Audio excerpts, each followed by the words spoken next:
So magandang umaga po sa bawat isa at welcome po sa ating Sunday morning service.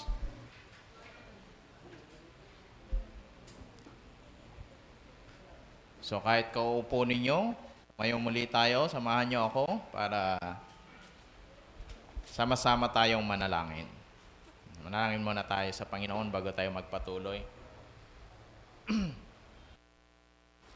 Okay, manalangin po tayo, panalangin. Tama natin sa online na nanonood, nakikinig. Ayan, at panalangin din po niyo ako na maghahayag ng mensahe, Panginoon.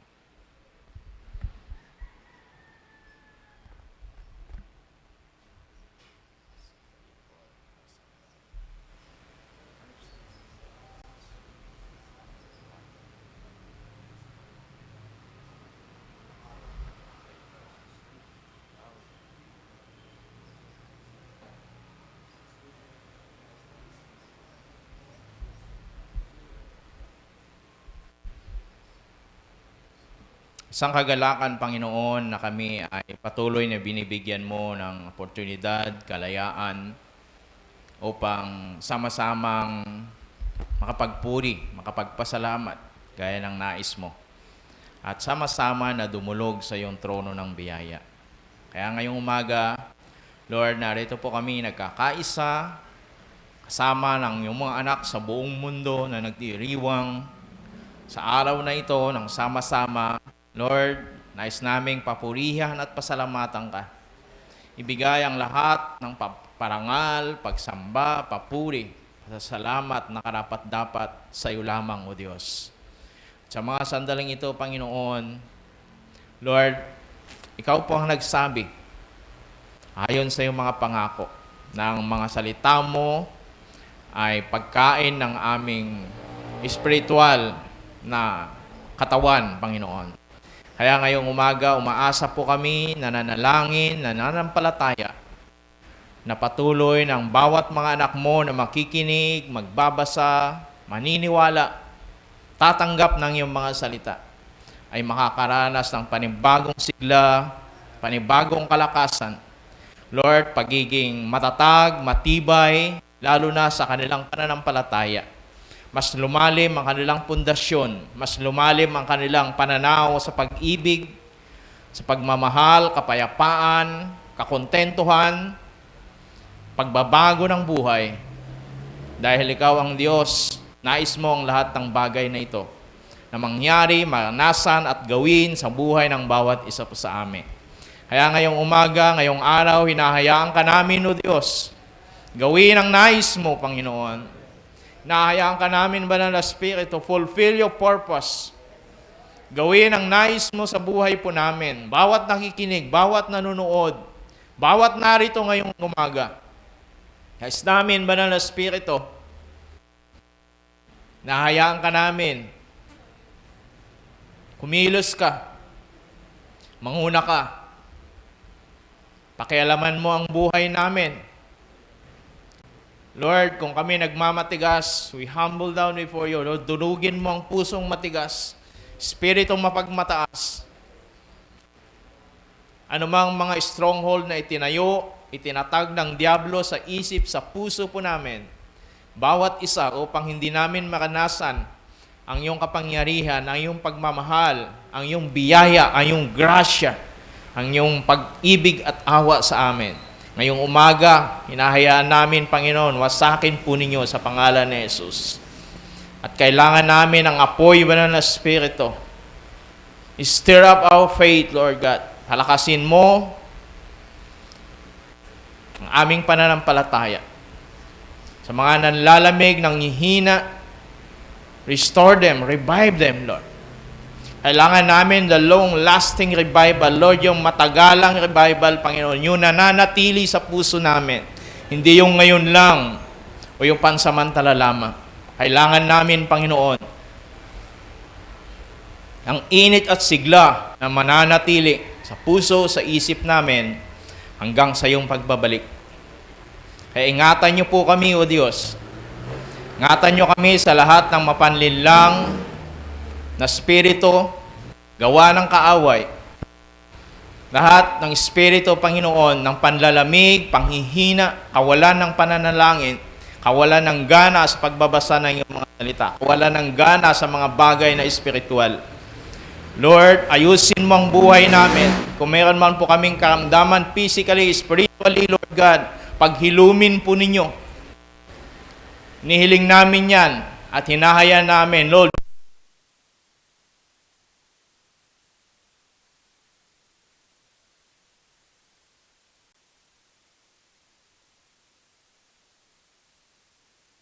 sa pagsama niyo sa amin, Banal na Espiritu. Salamat sa iyong mga salita na aming pag-aaralan. Patuloy kang mangusap sa amin. Bigyan kami ng mga bagong kapahayagan. Kapahayagan na magdadala sa amin sa mas malalim na pundasyon ng pananampalataya at mas malalim, Panginoon, na pananaw sa mga bagay na espiritual, mga bagay na nagmumula sa inyo.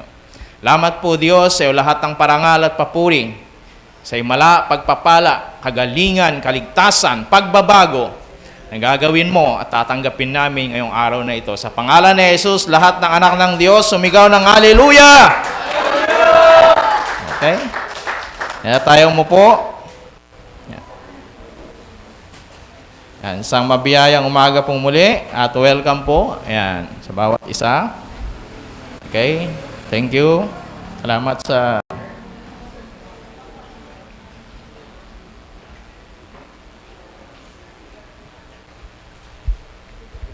So, tuwing umaga ng linggo ay alam na po natin yung schedule natin, kaya gusto ko lang i-remind uli kasi ganun talaga, di ba? Yan ang isang trabaho namin, ang magpaalala. Diba? Kaya gusto kong ipaalala muli na ang araw po ng linggo ng umaga is ibang service sa gabi. Tama? Umaga, ayan, tama. At sa umaga, ito yung tinatawag nating na equipping. Yan. So, more on pinag-uusapan natin dito about spiritual, about education, di ba? So, dito tayo nag-aaral, di ba? Sa mga bagay na hindi natin ginagawa, yan, sa gabi. Yan. Kaya dito, siyempre, mag-expect kayo na medyo minsan boring, minsan naman hindi natin agad naintindihan, diba? Kasi minsan medyo malalim, minsan naman ay madaling maintindihan, siyempre. Ganun lang yon. So, depende po sa attitude minsan o depende po sa anong tawag? Templa o mood ng ating espiritu. Ayan, kaya kailangan nasa tamang mood, di ba? Nasa tune up dapat lagi. Lalo na pag pupunta na po tayo sa church, di ba? Ihanda na natin, yan, sa mood. Yan, nasa mood na tayo. Okay? Di ba ganoon tayo kung minsan meron yung moody ka, kaya minsan makitid yung pag-iisip, di ba? Madaling mainis, galit, yan. So, ganun din yung ating espiritu. Yan, katawan natin. Spiritual nga lang. Okay? Kaya yan yung mga pinag-uusapan natin dito sa araw ng linggo ng umaga. At, yan, humingi tayo ng karunungan sa Panginoon, siyempre, sa Banal na Espiritu ng ating dakilang guro at tagapagturo. At, siyempre, maganda ay mag-take note tayo para kung may mga tanong kayo, yan, sa mga mensahe na ating napapakinggan o sa mga gumugulo sa isip ninyo, so isulat po ninyo, hindi ko masama yan, and then may pagkakataon, itanong po ninyo. Yan. Tanong po ninyo sa kung sino yung nag-deliver ng message, siyempre. Pero unang-una sa Panginoon, di ba? Muna tayo magtanong sa Panginoon, Lord, anong gusto mong iparating dito? Di ba? Ang hindi ko maintindihan, Lord. O kaya naman, baka hindi matanggap ng espiritu ko sa ngayon. Di ba? So, tulungan mo ako. Mga ganyan. Kahit ako minsan, pag nagbabasa ako ng Bible, minsan, Lord, parang hindi ko kayang tanggapin to. Ano ba to? Di ba? So, hayaan ko muna ng konti. Di ba? Hindi, basahin ko siguro mga 10 beses. Ganon. Yeah. And then, hayaan ko lang muna and keep on praying. Yan, hanggang dumating yung pagkakataon na tutugunin naman tayo ng Diyos. Kasi minsan hindi naman agad-agad. Okay? Oh, saan yung natin? Yan. Ngayong umaga ay pag-aaralan natin, pag-uusapan natin ang isang issue. Yan, patungkol sa sangkang Kristyanuhan. Ano ba yan? Sangkang. Patungkol sa ating pagiging Kristiyano. Yan. At siyempre, sa isang Kristiyano. Yan. Na isang issue na matagal ng panahon, paulit-ulit lang naman yan. Kaya sabi nga ni Haring Solomon, wala namang bago sa ilalim ng araw. Diba? Minsan, kala natin parang bago lang, pero wala. Dati na yun. Nangyari na. Diba? O kaya, naganap na. Yan. Nauulit-ulit lang. Yan. Kung minsan, iba-ibang muka, pero yun din. Yan. Yan. Kaya, yan din ay isa sa mga naging problema ni Apostol Pablo sa mga iglesia na naitayo sa pamamagitan niya at naging issue yan, sa loob ng church. At hindi malayo na nagiging ganito rin. Diba? Nagiging issue din sa ating buhay personal o kaya ay sa church o kaya sa body of Christ as a whole.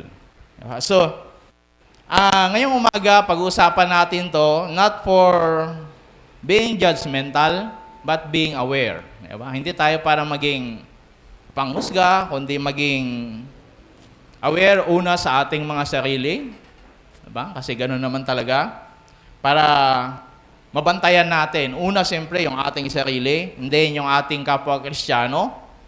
And then, siyempre, yung ating pamilya na kinabibilangan, which is our local church. And siyempre, as the body of Christ. Diba? Bilang isang katawan ni Kristo. Yan. At sabi ko nga, ito ay medyo controversial na issue.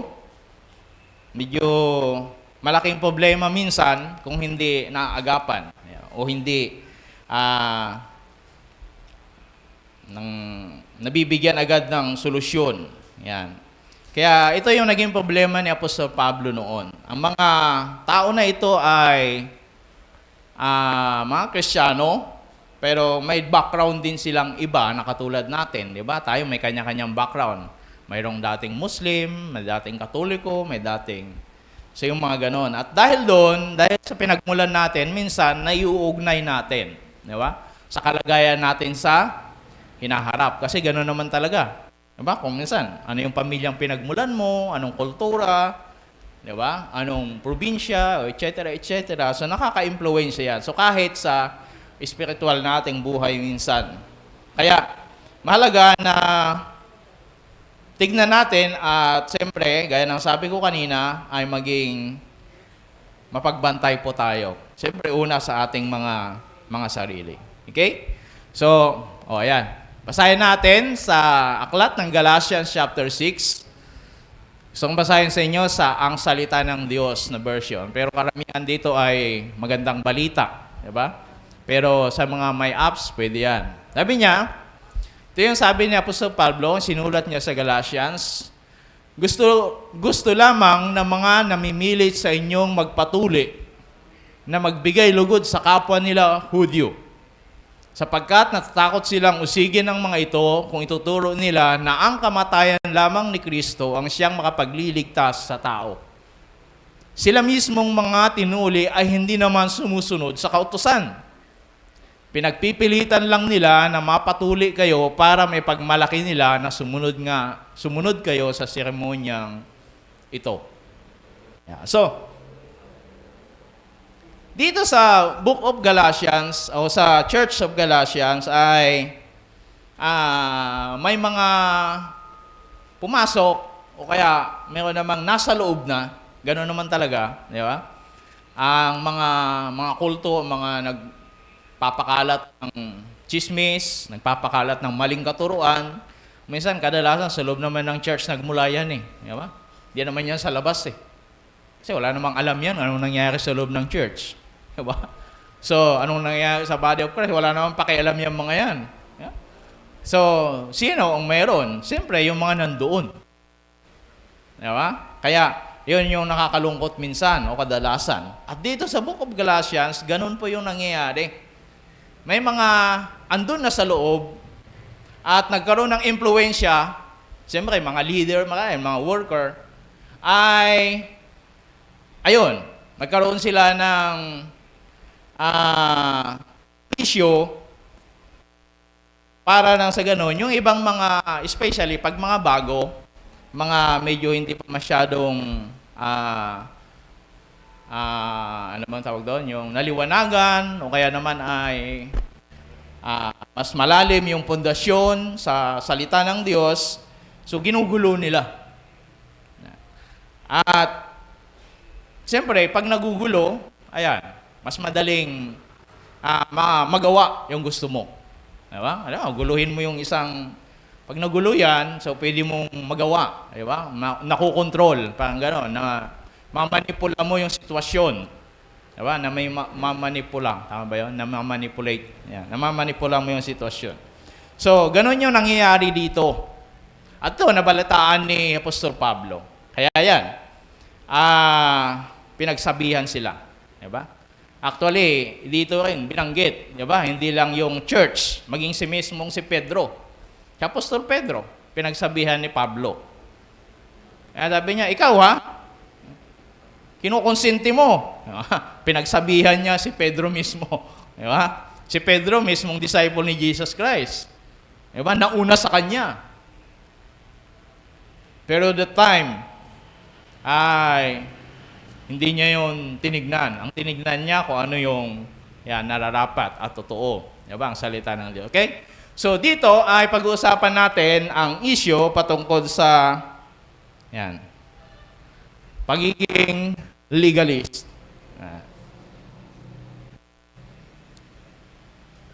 Bihirang pag-usapan to kasi mahirap kung hindi ka maging balanse. Diba? Kailangan maging balanse ka. Para sa ganon, kagaya ni Apostol Pablo ay tinakil niya o dinil niya yung issue na ito sa Book of Galatians dahil hindi na maganda yung nangyayari. Maging ngayong isang leader nila, nakilala, yun nga, si Pedro, ay nadadala na. Kaya sabi niya, hindi na ito maganda. So, nanahimik ako dahil nandyan si Pedro, pero ngayon, kailangan kong kumilos, kailangan kong gumawa. Yan, kaya diyan mismo harapan ay pinagsabihan niya rin si Pedro at yung church. Okay, but anyway, gusto kong bigyan natin ng pansin ang word na ito, legalist. Pero sige, Christian, alam na natin yan.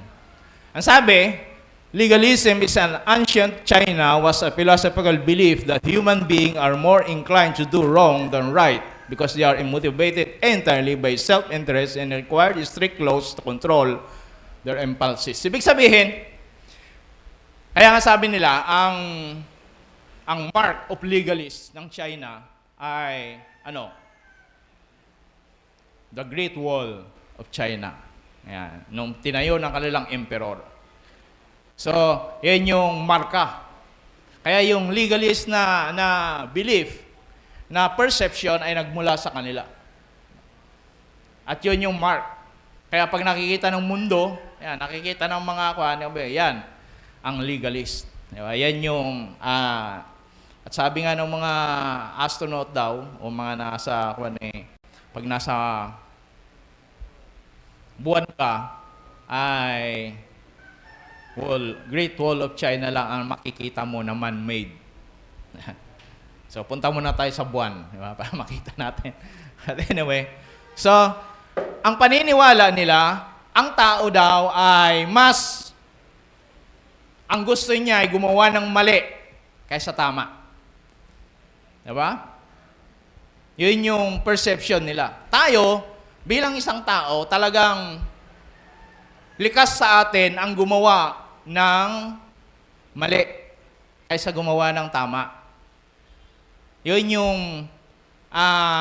perception o yun yung philosophy ng legalist. Kaya, para maiwasan to, kailangan mo ng isang striktong batas. Ayan. Na siyang kukontrol sa tao na ito. Para hindi siya gumawa ng mali. Kasi likas siya na ang gusto niya ay gumawa ng mali. They are motivated, sabi niya, kasi yun ang motivasyon nila, yung kanilang sariling damdamin. Emosyon. Kaya di ba, pag galit ang tao, wala nang iniisip. Di ba? So kapag nangingibabaw yung emosyon, yan, yung damdamin, diba? Yung pakiramdam mo, pag nangibabaw yon sa isip mo, wala na. Yun yung nangyayari. At yun yung philosophy nila, yun yung pananaw. Kaya kailangan ng isang striktong batas para makontrol mo ang taong ito. Okay? Yun yung philosophy nila. And then, sa Bible naman, ano ba ang legalist? Sabi niya, the direct or indirect attachment of behaviors, disciplines, and practices to the belief in order to achieve salvation in right standing before God. Yan. So, sa mga Kristiyano naman, o sa Christian theology, pag sinabing legalist, ito naman yung mga tao na ang pamamaraan nila ay gumawa sila ng sarili nilang paraan sa pamagitan ng kanilang gawa para sila maligtas o kaya maging matuwid sa paningin ng Diyos. Diyan pa ba kayo? Gusto ko lang maintindihan natin, bagamat medyo parang contradict minsan, pero gusto ko lang maintindihan natin yung una, siyempre, manalamin tayo sa ating mga sarili. Di ba? Ano ba tayo? Dito ba tayo? Ano bang gusto natin? Isang striktong batas? Di ba? O isang Diyos na may biyaya? Di ba? At pagmamahal. Yan. Kaya, ang taong ito, ang legalist na tao, kaya ang pinag-usapan natin, siyempre, Christian, legalist, ito yung tao na gumagawa siya ng paraan, di ba? Lahat ng ginagawa niya para ma-please ang Diyos, para, basta Tagalog yung ma-please? Para matuwa. Kaya malugod. Yun, yan tamang term. Malugod ang Diyos sa kanya. O kaya ay maligtas siya. Yan, mula sa kasalanan o sa kaparusahan ng kasalanan. Okay? So yan po ang ibig sabihin niyan. Okay? Mas naintindihan sana natin kung anong ibig sabihin niyan in secular and theological. Yeah? So, kaya yun yung philosophy. Kaya roon ng yan, sa China. But anyway, una, tignan natin, next slide. Kung anong tinutukoy dito ni Pablo, kung sino daw itong mga legalist na mga tao na ito. Ang mga tao na ito ay, ito yung mga karakter nila. O ito sila. Ito yung mga tao, una, they are braggarts. Sabi niya. Ito yung mga tao na nagmamalaki o mapagmalaki sa kanilang accomplishment o kanilang posisyon. Ito yung mga tao na mapagmalaki, ulitin ko, sa kanilang accomplishment, sa kanilang nagawa. Yan. O kaya naman sa kanilang posisyon, sa kanilang kalagayan, o kaya anong meron sila, o etc. etc. Kaya nga sabi niya, verse 12a, gusto lamang ng mga na may milit sa inyong magpatuli na magbigay lugod sa kapwa nila, Hudyo. So, ito yung mga tao, pinipilit nila yung mga tao. Sige na, magpatuli na kayo. Siyempre, sa mga babae, hindi naman nun, di ba? Meron na akong, ano ba yun? Nabasa ko kahapon yata yun. Kahapon. Natawa lang ako. Sabi niya, kung ayaw patuli, kapunin. Hindi, kapag kapun kasi, wala na eh. Hindi ka na magkakaanak. Ganun. So, and then, 13b, sabi niya, ipinagpipilitan lang nila na magpatuloy kayo para maipagmalaki nila na sumusunod kayo sa seremonyang ito. Ito yung mga Hudyo. Mga genuine na Hudyo ito. At ito, nandun sila. Hudyo, naging Kristiyano. Nung nawala si Pablo, sila-sila na lang. Kaya nga sabi ko kanina, nadamay ko si Pedro. Kasi si Pedro, alam niyo yung background niya, di ba? Alam natin, siya ay Hudyo. Yan. Kaya, na-impluensyahan siya ng mga taong ito. Na siguro, sila yung mga may boses sa church. Sila yung nagbibigay ng church sa church. Di ba? Tithes sa church. Yan. Sila yung nagbibigay ng, dalhin nyo to kay Pablo para may makain naman sa kulungan. Yan. Patayo na natin tong building natin. Yan. Ilan ba to? Mga 2 milyon? Sige. Pipirma ako ng cheque. Pero, ito yung mga taong delikado. Kaya, ito yung ginagawa nila. Pag may mga bago, may mga dumarating, sabi doon, kailangan ganito ang gawin niyo, ganito, ganyan. Bakit? Kasi parang ganito yan eh. Pero mamaya na yan. Baka mauna na eh. Pero, sabi niya, their work was not done for the good of the church, for the glory of God. It was done for their own glory. So, para sa kanilang kaluwalhatian. Halimbawa, Sunday school teacher siya. Wala, ganito ang gawin natin, ganyan-ganyan. Gumaya kayo sa amin na ganito. Pero yung purpose nila, yung mga tao na ito, ma-convert sila, di ba? Sumunod sila, para sabihin nila, maipagmalaki nila, yan, di ba? Apostol Pablo, di ba? Sinasabi mo, by faith alone, di ba? Kay Kristo lang. Sabi mo, ito yung mga naturuan namin na sumunod sa batas, sa law, di ba? Ni Moises, sa law, di ba? So, yan, ng 10 Commandments, etc., etc. So, yan yung ginagawa nila. Okay? So, kino-convert nila yung mga tao, inaakay nila yung mga tao, kinukumbinsi nila yung mga tao na sumunod kuno sa Panginoon o sa katuruan, pero hindi para sa Diyos. Kaya, may mga gumagamit ng Bible, di ba? Kahit nga sa mga faith healer. Sino nakaranas pumunta sa faith healer? May narinig ako noon. May sabi, may Bible naman siyang gamit eh. Ano ngayon? Hindi sa Diyos din yun galing. Yeah. Yung Bible, di naman binabasa, pinapatong doon sa mga may sakit. Yung papel. Display, nakalagay din sa altar. Di ba? Andun yung Bible. Display, hindi naman binabasa. Sabi nga ni Reinhard Bonnke, evangelist na German, sabi niya, kahit punit-punitin mo yan, wala yang magagawa. Dahil wala namang kapangyarihan yung papel at tinta. Ang kapangyarihan na nasa mensahe. Nasa nakasulat pag sinabi mo.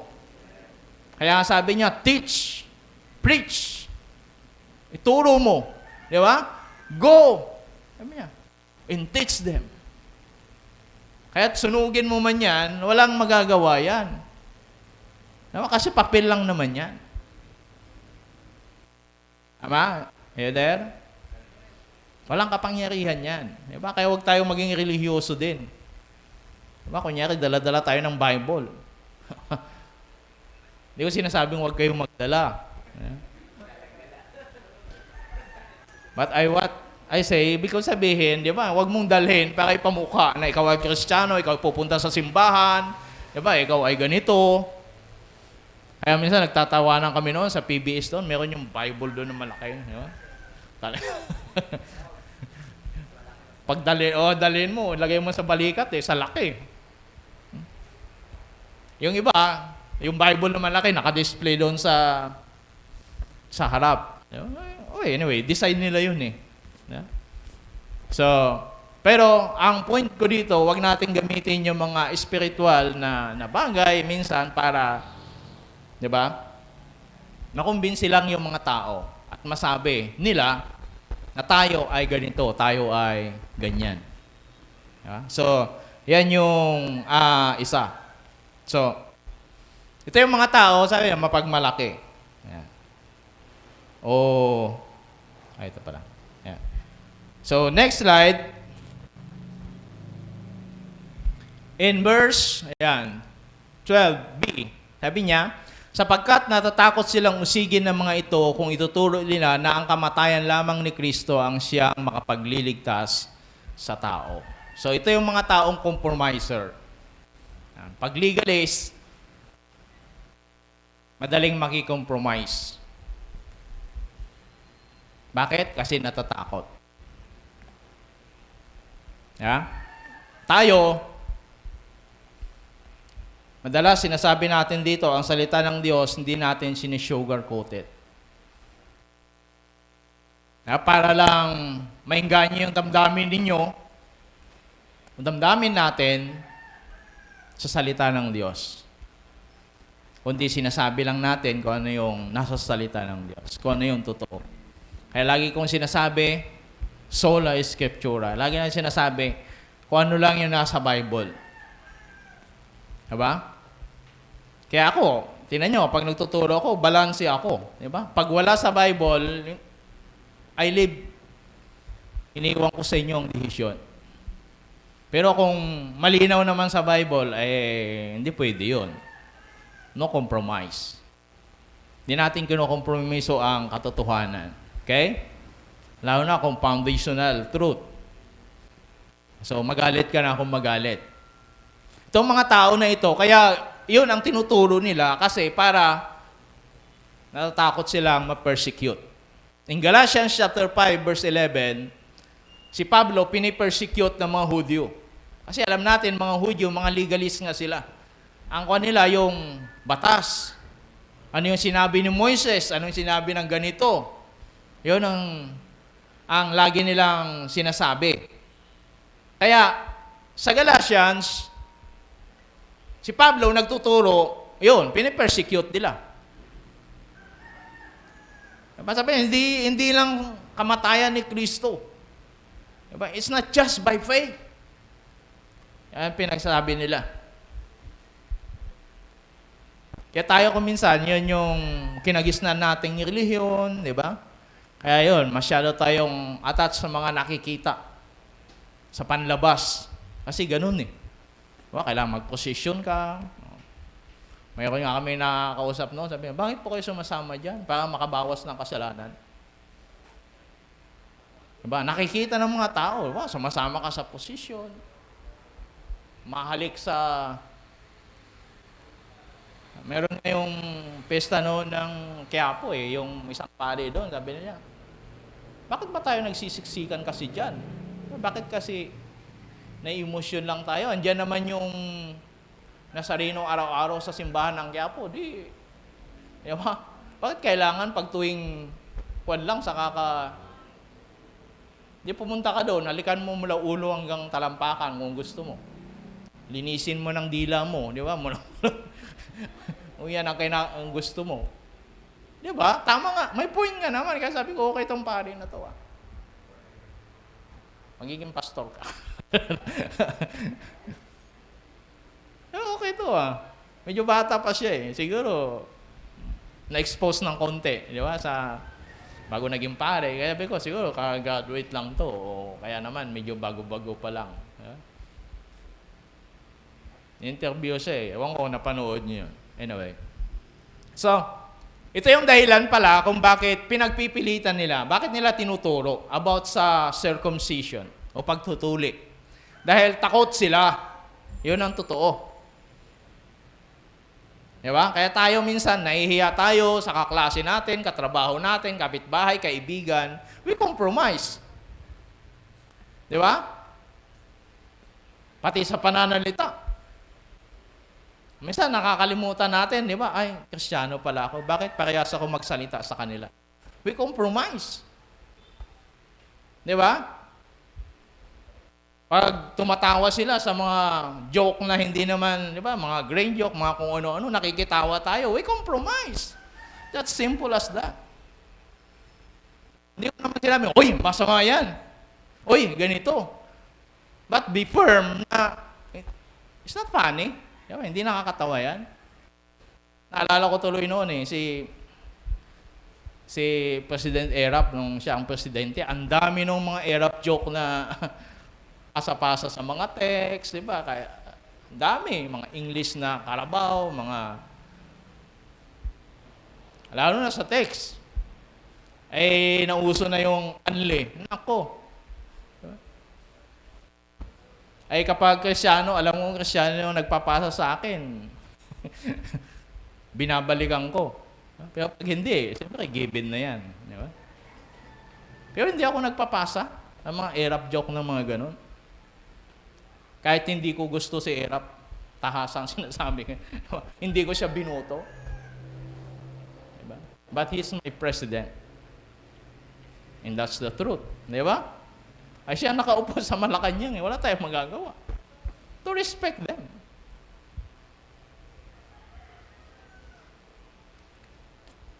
Diba? Kaya minsan sinabi ko, Kristyano ka ba? Diba? Bakit para kang pinagtatawanan mo yung presidente mo? Meron pa yung, ano ba yun? Oo, napanood nyo, sa FB yata yun. Yung racket ba yun? Sa atin, diba? Mga high-tech, tapos sa atin, mananangga. Air Force ba yun? Mga high-tech yung kanilang mga aeroplano. Diba? Nag-comment nga ako, sa panic. Diba? Bakit mo pinagtatawanan ng sarili mong bansa? Pilipino ka. Hindi ka totoong Pilipino. Ginagawa mong katatawanan. Diba? Ginagawa mong, yung parang ano ba yan? Parang minamak mo. Diba? Parang gano'n yung, basta Tagalog doon. Yeah, parang inuinsulto mo ang iyong bansa. Kinu-curse mo na yun Parang sinusumpa mo yung sarili mong bansa. Diba? Hindi ka nakakatawa. Pilipino ka. Okay? Nasa bansa ka na sinusumpa mo. Dapat binibless. Diba? Dapat pinagpapala. So we are Christians. Okay? And we are not legalists. We are spiritual. So, ano man ang kapalit, kaya si Pablo nakulong dahil hindi siya nakiki-compromise. Diba? Kaya nga ang Galatians, pinakialaman na niya, naghimasok na siya kasi kahit nandun si Pedro, dahil Hudyo siya, na-influensyahan siya ng mga Hudyo. Kaya tingnan nyo, kahit sa sulat ni Pedro, sinaluduhan niya si Pablo.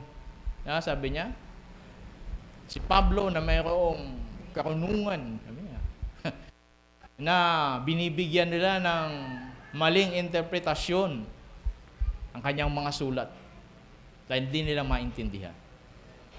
So, kita mo doon, andun yung pag-respect niya kay Pablo sa mga sulat niya.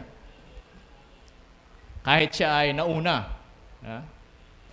na apostol. Kaya nga dito, sabi niya, 1 Corinthians chapter 1, kayo na lang magbasa, basahin niya sa mga bahay niyo, kahit ngayon, pwede niyong basahin.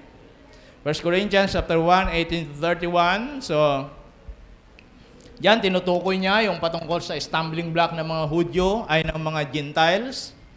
At sa mga Hudyo naman ay, stumbling block sa mga Hudyo, sa mga Hintil naman ay kamangmangan. Diba? Yung kamatayan ni Kristo sa krus. Pinag-usapan na natin noon yan. Sana naintindihan nyo pa, ay naalala nyo pa. Sa mga Hudyo, kasi sila by law, di ba? Sa letra ng batas. Sa mga Hintil naman, iba sa kanila. Di ba? Is show up, miracle, di ba? Ganun tayo Di ba? Doon tayo mas madaling na-attract. Di ba? Sa mga magic, di ba? Oh, guling mo. Kahit alam mo namang trick lang, yan, niluloko ka lang. Diba? Ako din, isa din dyan lalo na pag pista-pista. Oh. Pero nakaka-amaze nga naman. Pero sa mga Hudyo, hindi mo masyado silang ma-amaze sa ganun. By letter sila. So, kaya sabi nila, yung kamatayan ni Kristo, wala kamangmangan yan. Kawalang saysay. Kaya, yun sinasabi nila. Yun yung sabi ni Pablo. Kaya si Pablo, tinuturo niya yung kamatayan ni Kristo, the grace of God. Kaya nga siya nagsabi sa Ephesians, we are saved by grace. Diba? Kaya yung ibang mga theologian, pinag-aaway nila si Pablo at saka si James. Sabi nila, ay hindi, itong si James ganito, hindi si Pablo ganito. Pero hindi po nagkukontra yun. Sabi ni James, faith without works is death. Diba? Sabi naman ni Pablo, faith is faith alone. Pananampalataya lang. Pero, hindi ho nagkukontra yun.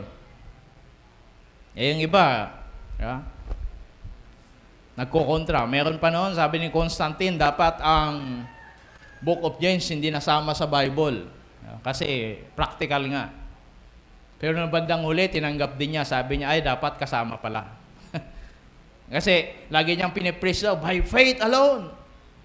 Kaya yung mga membro niya, yung mga tao, by faith. No action. Kaya walang nagbabago sa buhay. Pupunta sa church, paglabas, ganun pa rin. Kaya doon niya na-realize, kailangan pala si James. Hindi pala sila nag-away. Kaya we are not saved by faith plus good works. Hindi tayo naligtas sa pamagitan ng pananampalataya at mabuting gawa. Tama ba sa pagkatagalog ko? Plus good works. Tama ba yan? Faith. Delikado baka... Hindi tayo naligtas sa pananampalataya at mabuting gawa. We are saved by faith that works. Naligtas tayo sa pananampalataya, gumagawa o gawa. Pananampalatayang gawa. Ba? Yeah. Faith that works. Not faith plus good works, but faith that works. Pananampalataya na gumagawa. Kasi lahat naman may pananampalataya. Diba? At pwede mong sabihin, may pananampalataya ako dyan. Pero hindi ganun. Dapat pananampalataya, dahil naniniwala ka, so ginagawa mo yung pinaniwalaan mo. Naniniwala ka na kaya kang buhatin ng bangko na ngayon yan, di umupo ka. Diba? Pag bumili ba kayo ng condensed milk, hindi ko pang nabanggit yung brand sa tindahan, di ba? Sabihin mo ba sa tindahan, ay, buksan mo nga, tingnan natin kung totoong gatas yung laman at tikman ko. Kayo nagtitinda, payag ba kayo? But you believe na yun ang laman, so kukunin mo na siya. Di ba? Dahil naniniwala ka. Kahit gaano kagaling yung doktor mo, pag sinabi, ito, inumin mo sa ganito, ganyan. Pag hindi mo ginawa, kahit pa gaano siya kagaling, walang mangyayari. Di ba? Kaya lagi kong sinasabi ko. Kaya, ang mga legalist na mga tao, ito madaling magkompromiso. Madali silang mahikayat. Ayan. Para mapagbigyan. Yung isang bagay na gusto nilang i-impose. Diba? So, yan yung nangyayari. Kaya nga sabi ni Pablo, when I preach, sabi niya, nangangalala ko hindi sa pamagitan ng matatamis na salita. Nangaral si Pablo is not as a politician. Election ngayon. Ang mga politician magaling mag-sugarcoat, di ba? Mga pangako dito, pangako dyan. Meron pa yung isa na, ano ba yan? Front page sa isang dyaryo. Sabi niya, tapusin ang kahirapan. Sabi ng mga netizen, tulog mo na lang yan. Parang ambisyoso ka. Yeah? Parang, ganyan yung mga politiko, lahat pangako. Pag nandun na sa posisyon, sabi, sandali lang. Di ba, magpapatayo ka dito? Meron akong kakilala. Actually, kakilala ko din to. Hindi ko lang naman siya masyadong ka-close kasi pastor siya, naging congressman sa ewan ko na sabihin anong distrito. Diba? Pero pastor siya. Sabi niya, magpapatayo daw siya ng ospital sa may Sampaloc. O, bahala na kayo kung anong distrito yon. Sa may Sampaloc, papatayo daw siya ng ospital. Ay, natapos na yung term. Ni amoy ng ospital, wala. Ni anino. Ngayon, siningil siya ng mga botante. Saan na yung ospital? Ay, sandali. Hindi yan matatapos ng 3 taon. Di ba? Napakinggan ko yun, kamot ako ng ulo ko. Ito naman si pastor, Pastor na politician na nga talaga. Takbo uli siyang congressman. Talo. Naka 1 term lang siya. Sabi niya, matatapos ko lang yung term ko, magsisenador ako. Paano matatapos pastor? Talo ka na. Yun, talo nga. Kontra mo ako. Pasensya na. Talo nga. Hindi na tapos yung term niya. Anyway, tumakbo uli. Ayan, nanalo na naman. Siguro ngayon, tatayo mo na yung ospital mo. Wala, hindi na ako active sa mga pastoral kwan eh. But anyway, ganun yung mga politician. Diba? The legalist emphasizing circumcision rather than crucifixion won many converts. Tayo, ganyan sinabi ko kanina, galing tayo sa isang relihiyon na malaki na, yun nga, laging show off, di ba? Mangumpisal ka, kailangan mo ng pumunta doon, kailangan mo ng tao, di ba? Ng pare, kailangan mo ng, di ba? Kailangan may ako nakikita na imahe, ay, mga ganon. Kaya tayo minsan, ganon tayo, madasa na amis kapag may kunting miracle. Sabi nga ni Pastor David minsan, natawa ako Sabi niya, pasayawin mo yung buti dyan sa harap ng mga Pilipino at sabihin mo, ganito siya, ganyan. Yung sasambahin yan. Drawingan mo pa ng mukha. Sasambahin niya. Kumidlat nga lang, tumama dun sa puno ng kahoy, mukhang tao. Tinirikan na ng kandila. Niludan na. Si Jesus daw. Mukha ni Jesus. Ganun tayo. Diba? Ang tingin natin sa reliyon, ganun. More on panlabas na anyo at aksyon. Diba? Kaya sa mga simbahan na typical na simbahang Pilipino, minsan makita mo, pagpasok mo, alam mo na kung sino yung pastor. Yung nakabarong.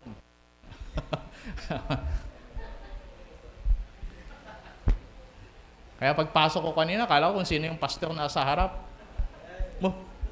May bisita kaming pastor, may speaker kami. Bibihira magbihis na. Sabi ko, nasa harap pa. Sa likod lang yan. May calling. Sabi ko, may bisita kaming pastor.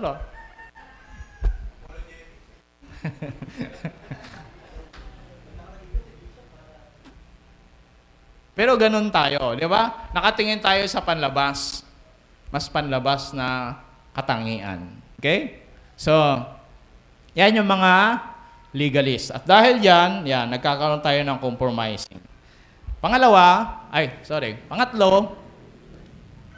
ito yung mga tao na persuaders. Yan. Gusto lamang nila na mamilit sa inyong magpatuloy sa mga na magbigay good sa kapwa nila Hudyo. Yan. Kaya tayo dito, hindi tayo nagpipilit. Walang sapilitan. Pero, ma-encouragement. Encouragement tayo. Pero walang sapilitan. As much as we can, pinoprovide natin lahat ng pwedeng tools na gamitin natin. Kaya nga nagkaroon tayo ng morning service to cater yung mga gustong maaga. Pwede naman pag-isahin na lang. Diba? Nagkaroon tayo ng gabi para makiter din natin yung mga bago. Kaya nagkaroon tayo ng discipleship para makiter natin yung mga worker natin, manurture natin. Ibig sabihin, nag-open tayo ng venue para saan ka ba? Saan ang gusto mo? Di ba? Kaya kanina, introduction ko, sabi ko sa inyo, kung gusto mo yung mga mapakinggan ay yung mga buhay Kristiyano na minsan medyo nakakaboring, punta ka ng umaga. Pero ihanda mo yung mata mo na huwag kang antukin, para hindi masayang. Ngayon, kung gusto man medyo action, ay punta ka ng gabi. Ayan. So, yan. Doon ka pumunta. Okay? O mas mababaw na mapapakinggan, yan. Yung mga napakinggan mo na ng 1,000 beses, pero hindi mo pa rin naintindihan, yun, punta ka ng gabi, mauulit na naman yan. Kahit pa 3 beses na 1,000 boses ulit. So, persuaders, maging ang Panginoon, huwag natin kalilimutan, kailanman hindi namilit. Nag-encourage lang. Si Jonah, hindi naman niya pinilit. Sa palagay niyo, pinilit niyo ba? Yung mga ganun minsan di ba? Gusto pang makipagdebate. Ba't anong pagdidebatehan natin kay Jonah? Eh, pinilit daw, kay ganyan. Ang Diyos, pag pinili ka, wala kang magagawa. Hindi ko totoo yun. Hindi namimilit ang Diyos. Tandaan niya yan. Nung binigay niya ang kanyang bugtong na anak, kusa niyang ginawa yon. Kaya gusto niya, kusa mo din siyang tanggapin. Kasi kung gusto niyang mamilit, kaya naman niyang gawin. But he respect himself. Nirespeto niya yung sarili niya kasi nilikha ka sa wangis ng Diyos. Kawangis ka niya. At ang salita niya ay salita niya. Nirespeto niya. Okay? Hindi niya pwedeng baguhin. Diba? Kaya hindi siya namimilit. Kasi kung pinilit niya si Jonah, hindi na nagpadala ng, ano ba yun? Ng storm, ng bagyo. Hindi na nagpadala ng whale, balyena. Tama ba? Balyena? Malaking isda. Majority, sabi nila, whale, yun lang naman kasi ang malaking isda lang. Malaki ang bibig, di ba? Pwede namang siguro butanding yun. Malaking bibig. Pero hindi naman carnivorous kasi ang butanding. Kaya sabi nila, hindi butanding yun. Kasi hindi naman kumakain ng tao. Kung kumakain hindi ng tao yan. Di ba? Pag ginamit ng Lord, wala kang magagawa. Kung yun, pating yun. Kung ano mga, di ba? Nagtatalo pa sa isda Anong isda yun Kasi yung pinuntahan niyang loob, ganito, di ba? Mga bundok-bundok, parang...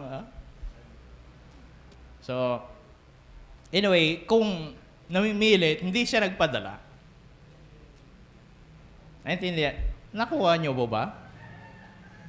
It's always give option. Pinaparealize niya lang. Di ba? Kaya makita niyo, kahit nung natulog siya, binigyan siya ng lilim ng Panginoon. Di ba? Tapos nung nagalit, anong tingin mo? Ikaw, wala kang ginawa, tumubo yan, nakinabang ka. Nang namatay ba, nagreklamo ka? Wala ka namang pagod dyan. Imagine mo, sabi niya, ang Nineveh, 120,000 that time ang populasyon. Isang maliit lang na halaman, nasaktan ka nung nawala. Ayaw nyo kaya 120,000 na populasyon. Diba? Kaya nung nangaral si Jonah, mula sa hari hanggang sa mga hayop nag-ayuno. Grabing revival, no? Kailan kaya mangyari sa atin? Pati aso. Aso ni Genesis, sila mga aso mo. Mag-aayuno. Aso namin. Tatahol. At manunumbalik sa Diyos. Hingi ng tawad. Kaya sabi ni Jonah, sabi ko na nga ba ayaw kong pumunta dun Mabaging kang Diyos Nag-ayuno sila. Nagtampo si Jonah.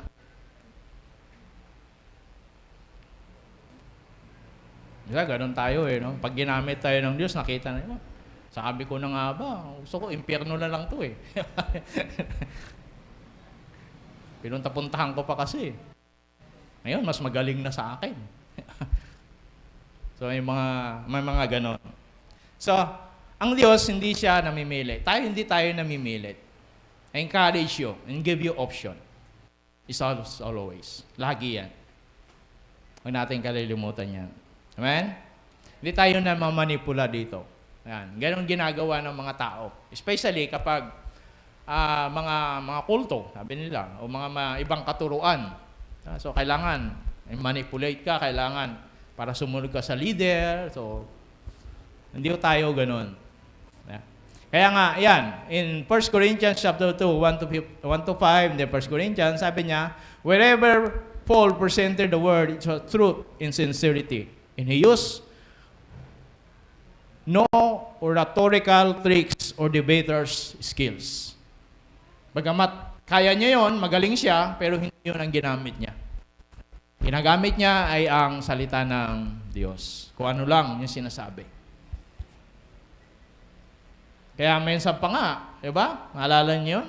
Nagpipreach siya, inaabot ng magdamag, grabe. Sabi ko, grabing energy ni Pablo. Ay mayroong natutulog, ay may nakikinig. Kaya sabi ko, okay lang. Kahit medyo may natutulog din pag nagpipreach pala ako, si Pablo nga eh. Ang masama, natulog siya. Mag-ingat kayo. Hindi ko kayo kayang buhayin. Natulog siya, nakaupo siya sa may tabi ng bintana, ay second floor pa yon, second ba o third? Bumagsak ngayon. Ayun, patay. Bali ang leeg. Kaya gising-gising. Pero buti na lang. Pinuntahan ni Pablo at nabuhay yung bata. Nag-resurrect. May chance. Diba? So, mag-ingat. Pag inaantok. Minsan, nakakakuan eh. Ba't tinutulugan ako? Minsan, si Pablo nga eh. Tinulugan din. Ay, ikaw ba naman? Magdamag din naman. Di ba? Sabi ko, grabe yung energy ni Pablo Inabot na samantalang ako, 1 hour lang minsan. Paul was not a politician. Yan, sinasabi natin ganyan. He was an ambassador. Ang politician, nambubola. Ang ambassador, nagsasabi ko ano yung totoo. Ano yung sitwasyon sa isang bansa. Tayo mga ambassador ni Kristo. Tama? We are the ambassador of Christ. So, sabihin natin kung ano yung totoo. Kung ano yung nasa Bible. Kaya yung iba daw, hindi sila nagpipreach ng sin, hindi sila nagpipreach ng heal. Diba? Kasi baka yung mga tao ay hindi na pumunta ng simbahan. Ang dami na naming problema. Pumunta kami sa simbahan, problema pa rin, tatakutin pa kami. So, kaya hindi na nagpipreach. So, yun yung dahilan nila. Puro mga pangako, hindi naman masama. Diba? Pero, yun yung nangyayari. Kaya yung mga tao, ayun, ang tingin nila sa pagiging Kristiyano, puro saya, puro ginhawa. That even Jesus, sabi niya, in this world, diba? Sa mundo ito, magsasuffer kayo. So, yan ang pamamaraan ni Pablo. Kapag nagtuturo siya ng salita ng Diyos, hindi sa pamagitan ng galing, pagiging shell-stock. Yan. Kaya alam nyo, sabi daw, anong tawag nito? Mga Hudyo. Ay magagaling mag-shell-stock. Kaya sila yung may hawak ng mga malalaking kumpanya sa mundo. Kala natin sa kanya yung company, yung pala mayroon pang mas ahead sa kanya. yung Miss World, Miss Universe. Yung Miss Universe nga, alam nyo ba kung sinong may-ari niyan? Kaya alam nyo, sabi nung isang Asian kon ba yun? Sa Asian coordinator kaya, parang gano'n. Sabi niya, 15 years na ako dito sa Miss World pero hindi ko pa nakikita yung may-ari. Within 15 years. Pero ang alam lang nila, yung may-ari na yon, iilan lang nakakaalam, isang Hudyo. Pero hindi pa nila nakikita. Tatrabaho ka ng yung may-ari. Alam natin, si Trump, di ba? Yung iba. Sabi niya, 15 taon na ako dito, pero hindi ko pa nakikita yun. Ang point ko dito, ganun yung mga Hudyo. Kaya sila, yun, makakuha sa negosyo, bibihira yan, pero malulupit. Persuaders yan. And next, ito rin yung mga tao na mga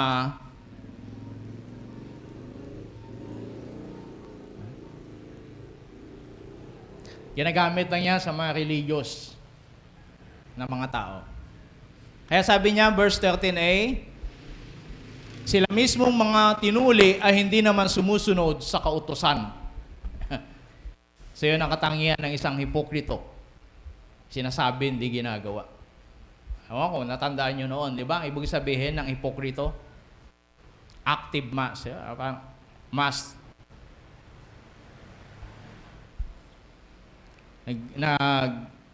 Originate yan sa Greek. Diba? Sa Roman pala. Ayaw. Noon ay, ewan ko kung inabutan nyo, siguro yung mga medyo may edad na, makatulad ko, matanda na eh.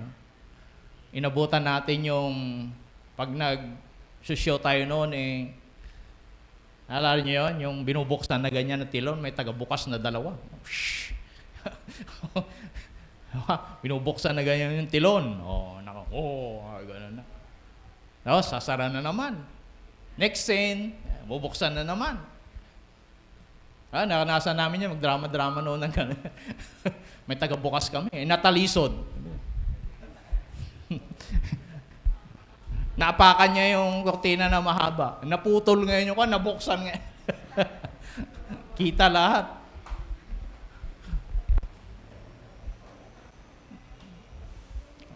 Nabutan ko yun nung kabataan ako. Nabutan ko pa yun Yan. Bubukas-bukas kami ng tilon na ganyan. Sa bawat scene. So, sa kanila kasi, kulang ng aktor o actress, kaya ang ginagawa nila, kahit isang tao, pero magpapalit-palit lang yan ng muka. Yan. Kasi depende yan sa kanyang gagampanan na rule. Yan. Doon nagsimula yan. Kaya nga, actor. Yan. Hypo means actor o actress. Parang nag-a-act lang siya. So, yan yung mga tao na ito. Kaya nga, kasama sila, sabi doon sa Matthew 23:3, yung sinasabi ni Jesus doon na they say and do not. Sinasabi nila pero hindi nila ginagawa. Ito yung mga tao magaling magturo. Mga hipokrito, mga hypocrites, yan tawag nila sa sa New Testament, panahon ni Jesus. Laging sumusunod yan. Pag nagpipreach si Jesus, hindi para makinig, kundi para hanapan siya ng butas sa kanyang mga sinasabi. Kalain nyo yun. Yeah. Minsan may ganoon sa mga church.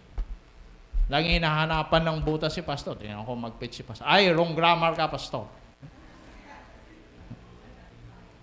Ay, wrong pronunciation. Binibilang yan. Kala mo nagtitake note. Yung pala, tinitake note.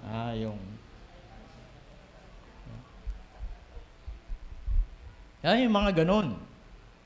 So, ito yung mga tao na mga legalist. Parang, yung nga sabi ni Pablo, sila, pero hindi naman nila ginagawa yung batas. Dahil wala naman talaga makagagawa, di ba, sa batas. They trying in harder, di ba? Pinipilit nila na gawin, di ba? They work hard, pero hindi mo talaga mapupulfill ang law, ang batas. Kaya ngayon sinasabi ni Pablo, walang makakagawa niyan. Kaya nga, by grace, biyaya lang ng Diyos tayo maliligtas. Hindi para sundin ang batas dahil walang makakapulfill ng batas, ng 10. Kaya nga si James, inagrihan niya si Pablo, sabi niya, kapag ikaw, nagawa mo yung 9 na batas, pumalya ka sa isa, palyado na lahat, wala na ring silbi yun. Sabi ni James, basahin nyo, Santiago, pag nagawa mo yung 9, pumalya ka sa isa, wala na rin yun. So, diba? Sino ngayon ang maliligtas? Diba? Yung mga disciple nga lang, sabi lang ni Jesus sa kanila, ang mayaman ay mas madali pang pumasok yung kamelyo sa butas ng karayom kaysa mayaman sa kaharian ng langit. Naku po, nangilabot itong mga disciple. Siyempre, tinuro niya lang yun sa mentoring nila, hindi sa pangkalahatan. Kaya mga disciple lang. Sa kanilang cell grouping lang na 12. 13, pang 13 siya. Sabi niya, Lord, increase our faith. Nanalangin sila. Panalangin ng pag-iyak, pag sumamo. Panginoon, dagdagan mo ng aming pananampalataya. Sino ba naman ang ayaw yumaman? Parang sinasabi mo, ayaw mo yata kaming yumaman. Ang hirap tanggapin. Yeah. Yun pa lang yun. Yaman pa lang. Paano yung pagbatas susunod na ng batas? Diba? Kaya yung sinasabi niya rito na it's only by faith, by the grace. Kaya kasi Pablo nagsabi, from faith to faith. Kinote niya yung sinabi ni Prophet Isaiah, sabi niya, from faith to faith. Percept from percept. Yeah. Little by little, faith from faith. Kaya, yan yung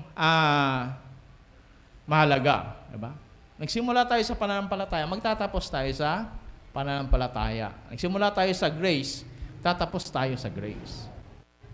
From grace to grace, from faith to faith. Hindi from faith to work. Diba? From faith to self-righteousness, etc., etc. Kaya sabi ni Pablo, I fight the good fight of faith. Ang pinaglaban ko, hindi yung gawa ko, hindi yung katagumpayan ko, hindi yung ambisyon ko, hindi yung mga victories ko, kung ano man yung mga yon. Sabi niya, kundi yung aking pananampalataya. Kaya sabi ni Pablo, tinuring ko lahat.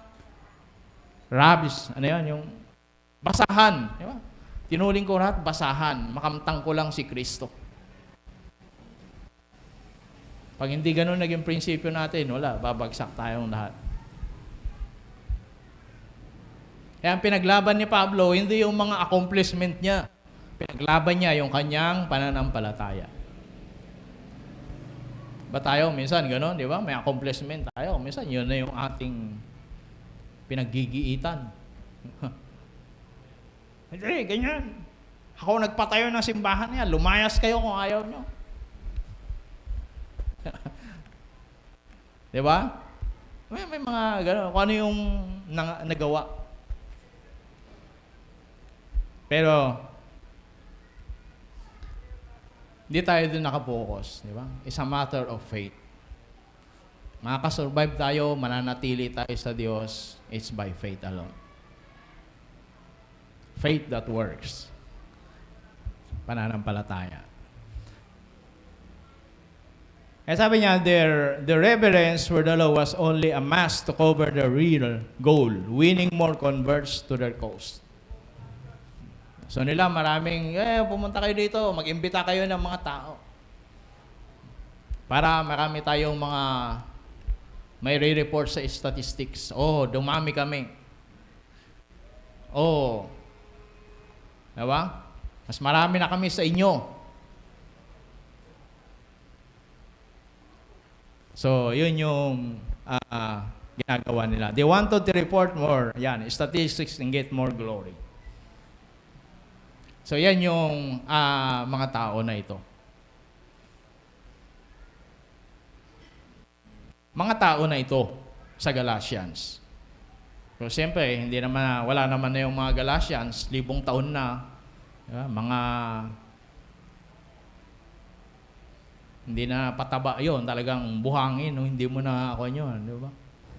So tayo na mga modern Galatians. Yan. Na kinakausap ngayon ni Apostol Pablo. Kinakausap ngayon ng Panginoon. Di ba? So saan tayo dito? So sabi ko nga kanina, tingnan na muna natin yung ating mga sarili. Di ba? Bantayan, check out yung mga sarili. Manalamin tayo. Di ba? Are we legalist Christian? Tayo ba ay mga legalist na Kristiyano?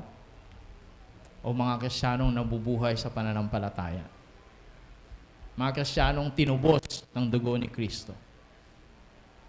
Nasabi nga ni Pablo, wala akong may pagmamalaki maliban kay Kristo. By the grace of God, I am what I am.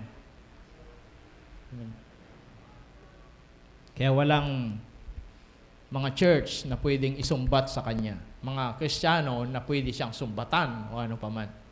And even the disciple of Jesus Christ Himself. Kaya sabi niya, by the grace of God, I am what I am. Kaya sa Book of Corinthians, binanggit lang naman niya yung mga naging karahasan niya kasi china-challenge siya. Basahin yung konteksto doon. Kasi sabi ng iba, ang yabang naman ni Pablo. Sabi niya. Pero ang punto niya doon, di ba? Tayo kuminsan, ganun, di ba? Parang hinahamon ka. Saan ang patunay mo? Where is your evidence? Saan yung patunay mo? Diba? So yung mga ganyan. Siyempre, itong mga Book of Corinthians, itong mga Corinthians na to, hindi naman sila yung mga, di ba, mga tao na bunga ng kanyang mission. Isa lang sila. Pero nagpalit ng mga generation, ng mga leaders sa church, ito na yung mga taong mga kilala sa lipunan, ito na yung mga taong mga intelihente, mayayaman, maimpluwensya. Sila ngayon ang nagcha-challenge sa kanya. Sabi niya, sabi niya, kung magmamalaki lang, wala pa kayo sa kalingkingan. Diba? Kung pagiging Hudyo, pagsunod sa kautusan, wala kayong may pipinta sa akin nung ako ay nasa reliyon ng Judaismo. I heard, sabi niya, baka mas tapat pa ako sa inyo. Kasi pinapatay ko nga yung mga Kristiyano na sumusuway sa pananampalatayang ito. Ngayon, nandito ako ngayon. So, kaya nga sabi ko kanina, kailangan ang legalist ay maging balanse. Diba? Maging maingat tayo, at the same time ay balansehin natin. Baka mamaya nagiging legalista na tayo. Diba? Nagiging legalist na pala tayo. Kaya ito yung mga katangian na meron sila. Na sana, sabi ko nga kanina, is not to judge others. Hindi para husgahan ng ibang Kristiyano. But, siyempre yung una, yung sarili natin. Diba? Hayaan natin na naglilingkod tayo sa Panginoon. Naglilingkod tayo by faith and by faith alone. Amen? By the grace of God. Dahil sa habag, dahil sa biyaya ng Diyos. Salamat sa Panginoon. Inabutan natin. Diba? Ang mga panahon na ito. Amen? Salamat tayo sa Diyos. Pinag-uusapan lang natin to. Nakatatlong tao na yata yung dumaan sa tapat natin na sabi ko, ngayon lang nangyari yan. Hindi yung nakikita yon, ako lang nakakita. 2 bata, 1 matanda. Diba? Sabi ko nga sana kanina, may kwan ba tayo dyan na nilagay ninyo? Parang naramdaman nila ba, simbahan to, di ba? Hindi na to bodega. Diba? So, imbis na kutsain nila, ngayon parang ino-honor na nila.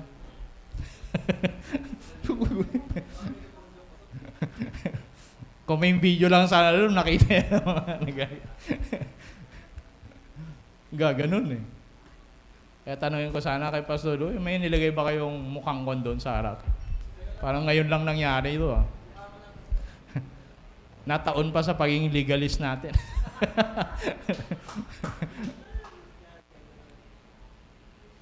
Anyway, so yan ang paalala ni Apostol Pablo sa mga taga-Galatians. At sana hindi rin tayo masabihan ng mga ulupong o mga mangmang. Diba? Ayan. Tali, yan talaga. Sinermonan sila. Dinamay niya pati si Pedro. Andiyan ka na. Naepektuhan ka pa. So, yan yung mga bagay na yan. Kaya, ngayong umaga, inaanyahan ko po kayo na tumayo. Ayan. So, madali tayong yumuko sa Panginoon. Hayaan natin na patuloy na mangusap ang Diyos sa atin. Yan, just open our heart, our mind. Hayaan lang natin na mapakinggan natin ang tinig ng Diyos sa ating puso. Ang Diyos na ungusap sa atin. Kausapin din natin ang Panginoon. Tanungin natin sa Kanya, ano ba yung sitwasyon natin? Minsan naging ganito ba tayo? Kaya tayo nagiging judgmental minsan? Mapanghusga? O naghuhusga? O tayo ay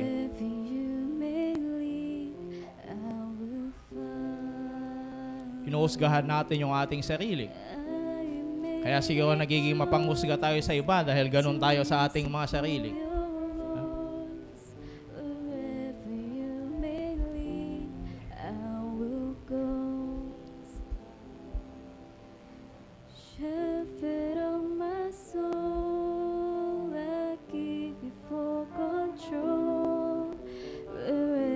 Sige, yumuko muna tayo sandali at tayo manalangin sa Panginoon.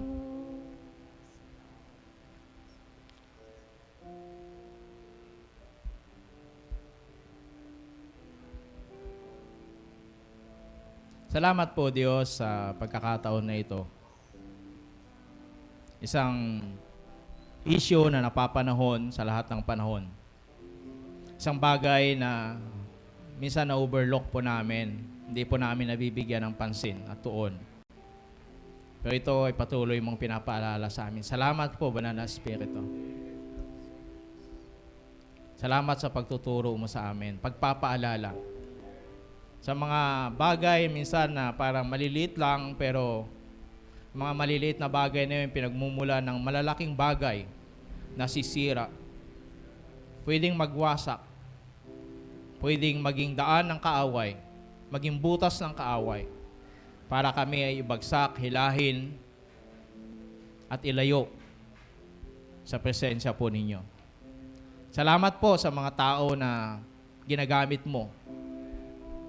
Mga tao sa aming paligid, mga tao na nagmamalasakit sa amin, na minsan di namin napapansin, lalo na kung kinokontra kami.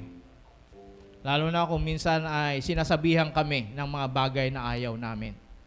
Pero ito, mga bagay na ginagamit mo, Panginoon, pang kami, O Diyos, ay paalalanan. Dahil mahal mo kami.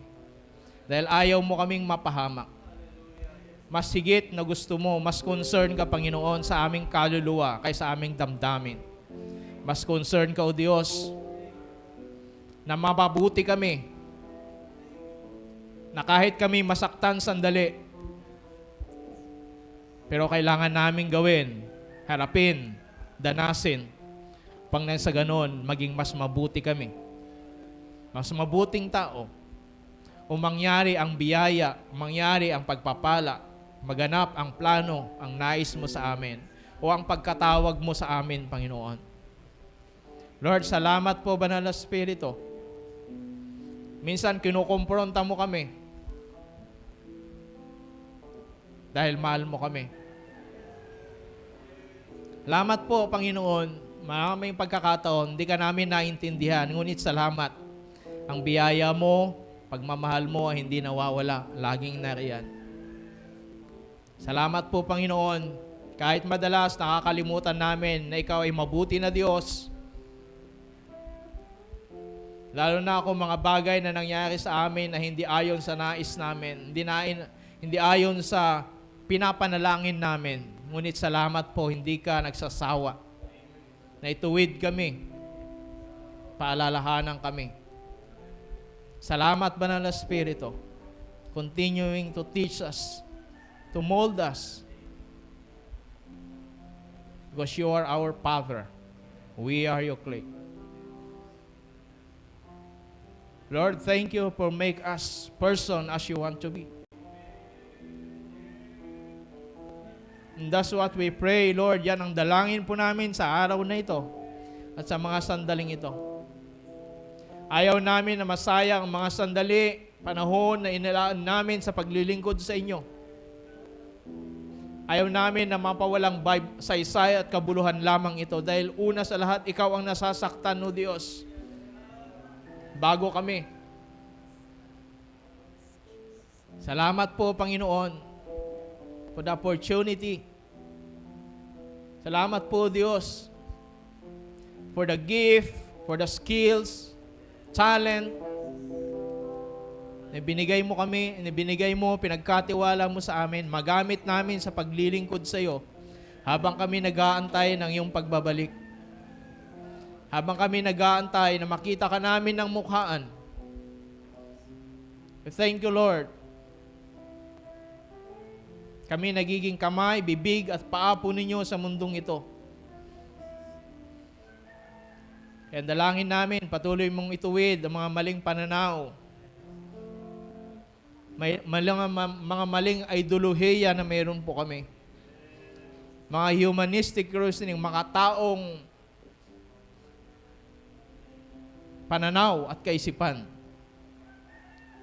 Pagkat ikaw nagsabi sa iyong mga sala, ituon namin ang aming mga kaisipan sa mga bagay na makalangit. And we thank you for that, Lord. Salamat po. Salamat, Banal na Espiritu. Salamat po, Ama. Salamat, Thank you, Lord Jesus, for your life, your sacrifice for us. Di mo pinagkait ang iyong buhay. Bagamat kaya mong gawin, pero pinili mo, Panginoon, na ialay ang buhay para sa amin. Salamat po, Diyos. Kinabagan mo kami.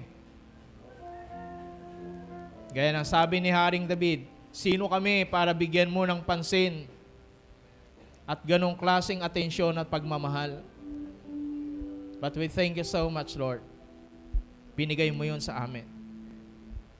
Salamat sa pagpapatawad. Salamat sa patuloy na pangunawa sa amin. Kaya ngayong umaga, nais ka namin na patuloy na pasalamatan at papurihan, sambahin ang aming dalangin sa pangalan ni Jesus. Amen. Amen. Salamat sa iyong pakikinig. God bless you, Mark.